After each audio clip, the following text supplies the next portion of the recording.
So currently our standard still remains endocrine therapy and CDK4/6 inhibition in the first line setting for our metastatic hormone receptor positive patients.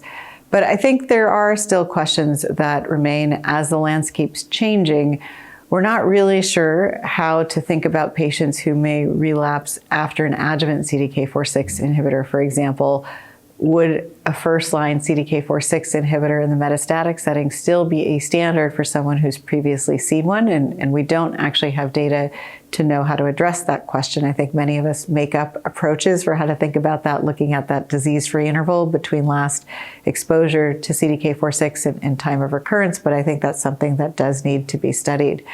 I think there are other questions that also remain, one of them being, what is the best backbone for endocrine therapy to use in combination with the CDK4/6 inhibitor? Right now, many of us are using either an aromatase inhibitor or fulvestrant based on what previous endocrine therapy they may have seen in the adjuvant setting and timing to recurrence.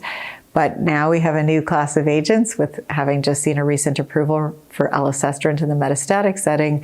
And so it makes one wonder, could oral SERDs potentially add to the CDK4/6 inhibitor better than our current endocrine treatments do? And so I think that's one question.